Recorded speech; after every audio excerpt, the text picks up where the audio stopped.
Kalau orang yang menonton video ini mengaku Kristen, hampir pasti sudah pernah menonton film spektakuler karya Mel Gibson, yaitu The Passion of the Christ.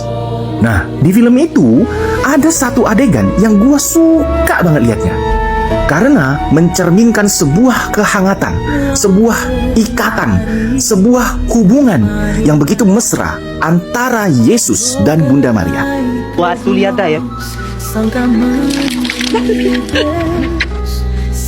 Relasi antara Yesus dan Bunda Maria itu ternyata bukan cuma digambarkan di film Mel Gibson, tapi juga di series populer The Chosen.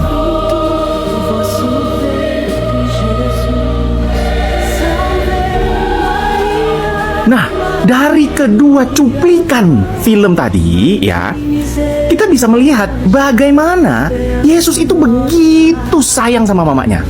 Makanya orang Katolik dan orang Ortodoks itu juga sayang banget sama Bunda Maria. Tapi lucunya, begitu banyak orang-orang yang mengaku ya, kembali ke kitab suci, kami pengikut Kristus bukan ikut Paus, tapi kok tidak menyayangi Bunda Maria. Kalau nggak percaya Bunda Maria itu Hawa baru, nggak apa-apa. Kalau nggak percaya Maria itu tabut perjanjian baru, nggak apa-apa juga. Kalau tidak mau menjadikan Bunda Maria sebagai perantara doa kita kepada Yesus, ya nggak apa-apa juga. Tapi ternyata nggak berhenti di situ, melainkan sampai bersaksi dusta terhadap Bunda Maria.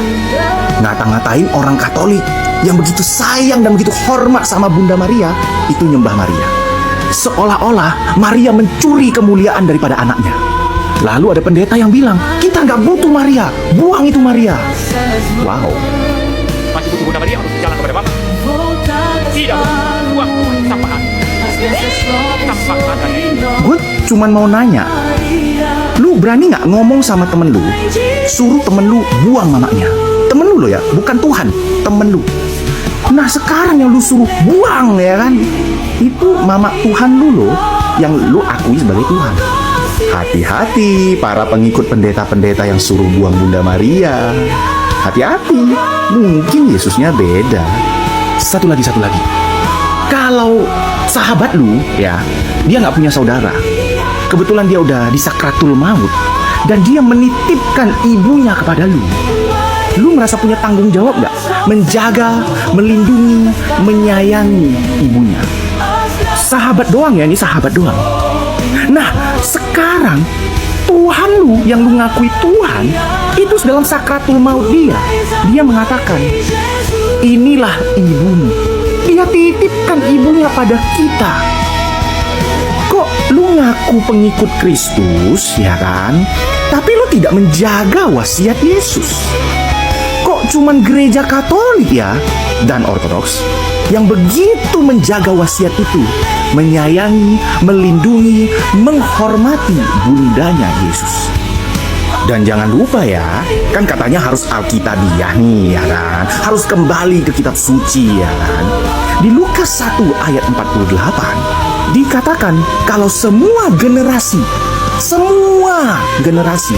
akan memanggil aku, Maria, sebagai yang terberkati.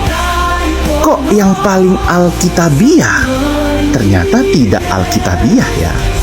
Salam Maria, penuh rahmat Tuhan sertamu, terpujilah engkau di antara wanita, dan terpujilah buah tubuhmu Yesus.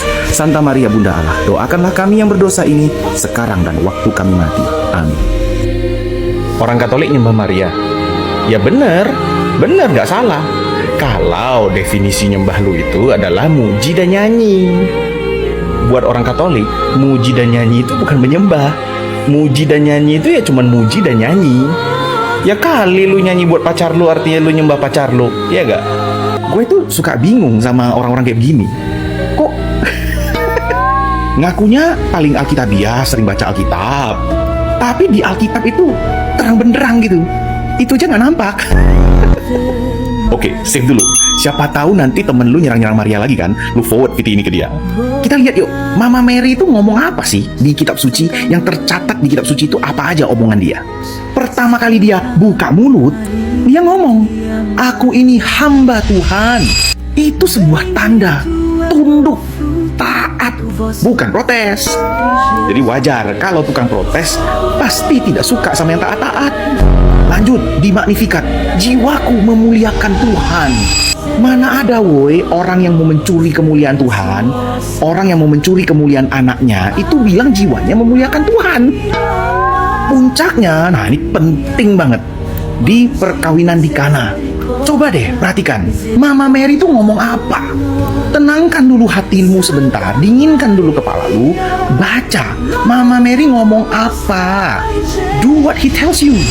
Atau ya, sorry, gua nggak hafal yang bahasa Indonesia. Kira-kira lakukanlah apapun yang Yesus bilang. Kira-kira gitu. Dan itu nggak perlu tafsir, men, nggak perlu tafsir.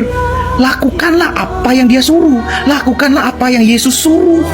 Itu literally nyuruh kita ikut perintah Yesus. Kalau ada seseorang yang hidupnya itu cuman membawa kita lebih dekat kepada Yesus, meminta kita melakukan semua perintah Yesus, ya tentu saja dia akan menjadi teladan teladan kita.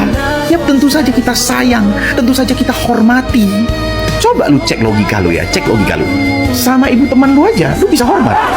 Kok sama ibu daripada yang lu ngaku sebagai Tuhan itu, kok lu gak hormat? Kok lu gak sayang? Kok lu gak jadikan teladan?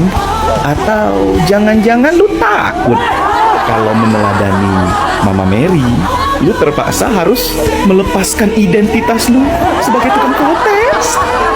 Hati-hati. Ntar kalau udah waktunya ketemu Tuhan Yesus, kalau ketemu, ditanyain lo, lu kok bersaksi dusta terus sih tentang mama gua? Ayo lo, mau jawab apa? Ya udah, kalau suka video ini di-repost ya. Selama 1500 tahun pertama sejarah kekristenan, orang-orang Kristen begitu menghormati dan mencintai Bunda Maria.